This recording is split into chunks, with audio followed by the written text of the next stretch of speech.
Let's try this again. 1, a 2, a 3. Okay, stop. You did.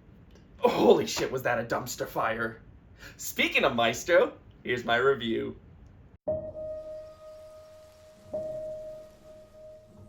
If summer doesn't sing in you, then nothing sings in you.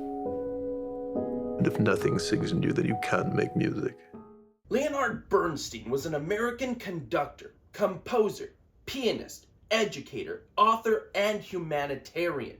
He's considered to be one of the most important conductors of his time, and was the first American-born conductor to receive international acclaim. He's worked on the music for West Side Story and On the Waterfront. He was the first American-born conductor to lead a major American symphony orchestra, protested against the Vietnam War, advocated nuclear disarmament, raised money for HIV/AIDS research and awareness, and conducted tributes to both the death of John F. Kennedy and the fall of the Berlin Wall. I mention this because hardly any of it is in the Maestro movie. And how sad is it that I have more an appreciation for the man from reading his Wikipedia article than I do from watching the movie. And I feel this is a growing trend with biopics recently. You get one of two results. One, you either get a almost visual Wikipedia movie, if you will, where it goes beat by beat through their life, but it really doesn't dive deeper into who the person was.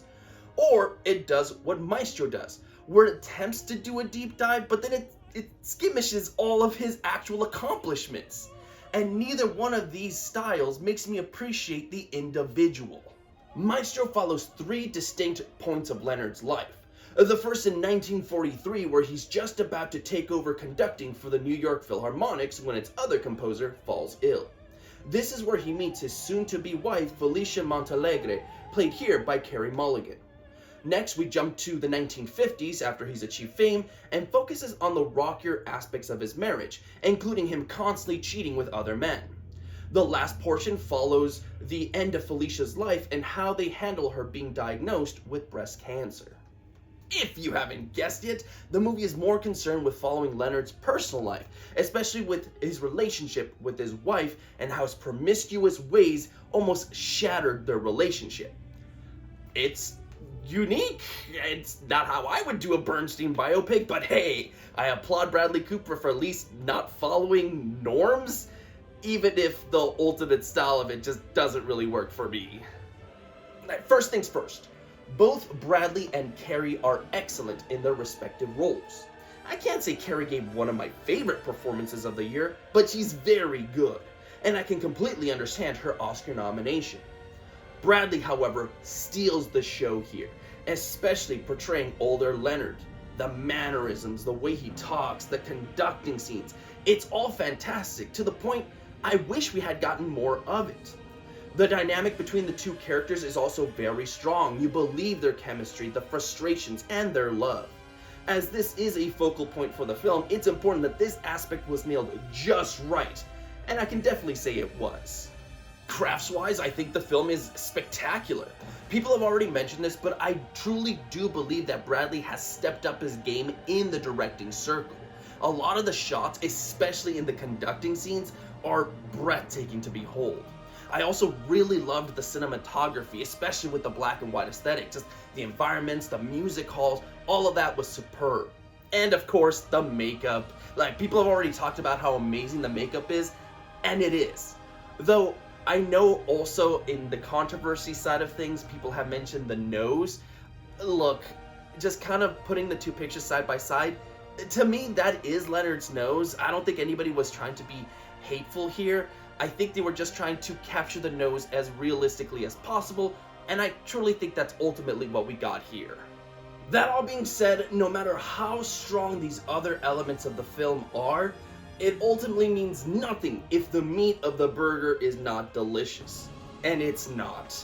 I don't think it says anything profound about Leonard. I don't think it dives into his mindset. The relationship aspect is also somewhat undercooked. And I don't feel I had a better understanding of who he was at the end of the movie than at the beginning. And that's a fail. While writing the review for the movie, I started doing research on Leonard and found so many interesting things I wish they had included in the film. And look, if you're gonna make it just about the relationship aspects, fine, but there are so many things that were left out that could have been included to make it a more profound picture, to the point that this ultimately ends up hurting the central figure, and not even in the way that it should be doing. Leonard was very promiscuous. He would sleep around not just with other men, but other women as well. He constantly cheated on his wife. And did you know the only reason he returned to her after they split up was because he found out she had cancer? There was a dark side to him. And apart from the film just saying, yeah, this is who he is, there's really nothing further or deeper it says about it.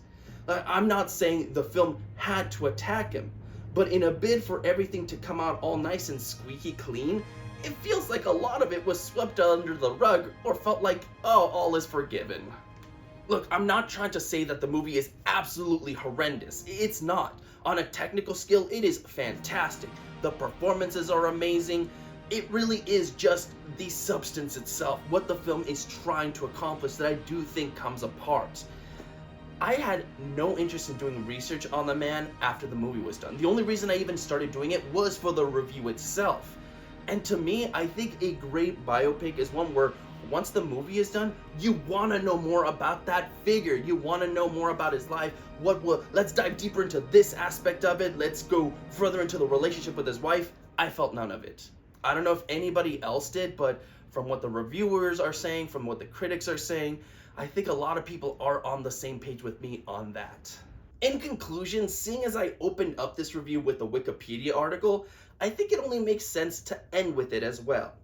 In the words of Richard Brody of the New York Times, quote, "The movie's general lack of candor matches its scrupulous avoidance of controversy and complexity, which does no justice to the complex and controversial characters at the center of the film." End quote. Yeah, I agree. Not quite the conducting master we expected. I give Maestro a 3 out of 5, with a recommendation to skip it. Look, this is the very definition of a nothing burger. It's very pretty to look at, has some nice presentation, but as soon as you take a bite, the facade is revealed.